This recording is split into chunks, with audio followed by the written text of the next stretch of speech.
Lema ageukia mwenge wa uhuru, ataka uachwe kukimbizwa nchini na badala yake uwekwe makumbusho ya taifa. Unatizama Mseto Media, hakikisha umebonyeza maneno subscribe pamoja na alama ya kengele ili usio unapitwa na taarifa zetu zote kuhusu siasa, jamii, elimu, burudani na michezo. Mimi ni Teresia Alfred.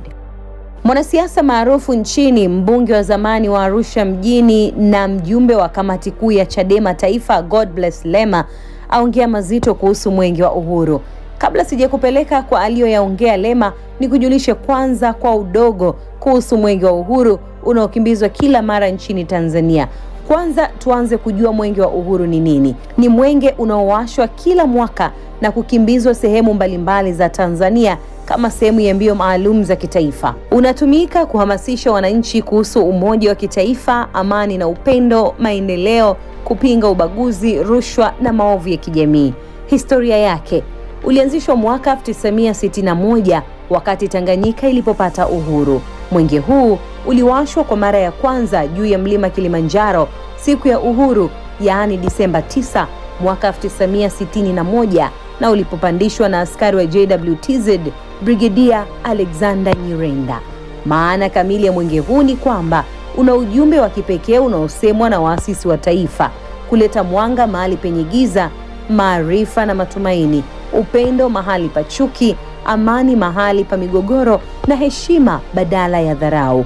Kwa hiyo si mwenge wa kawaida, ni ishara ya taifa, yaani national symbol. Mbio za mwenge hukimbizwa kila mwaka kuzunguka mikoa yote Tanzania. Huzinduliwa sehemu tofauti tofauti kila mwaka. Pia hukagua na kuzindua miradi ya maendeleo kama shule, hospitali, maji, barabara na mengineyo. Huleta pia ujumbe wa kuhamasisha wananchi kushiriki maendeleo ya nchi.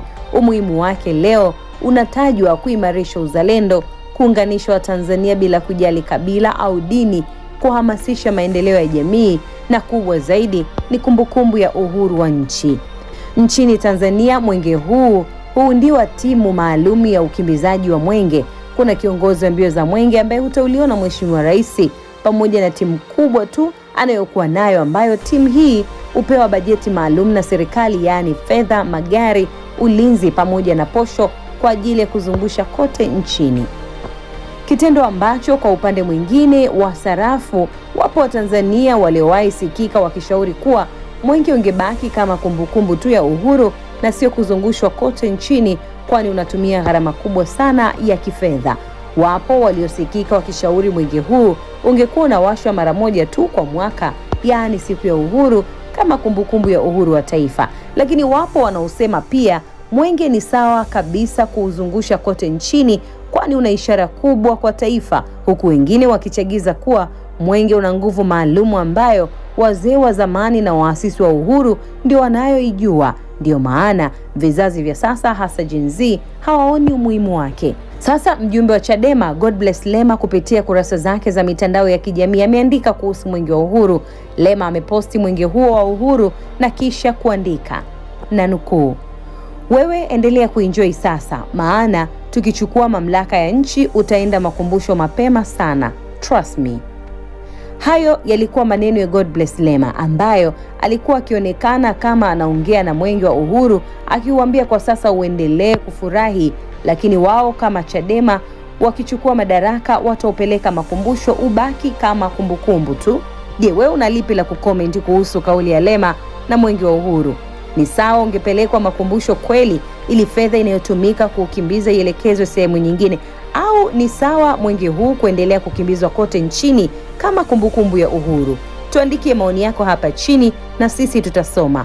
Mimi ni Teresia Alfred na hii ni Mseto Media. Hakikisha umesubscribe, comment, like na kushare. Mseto Media, we connect everywhere.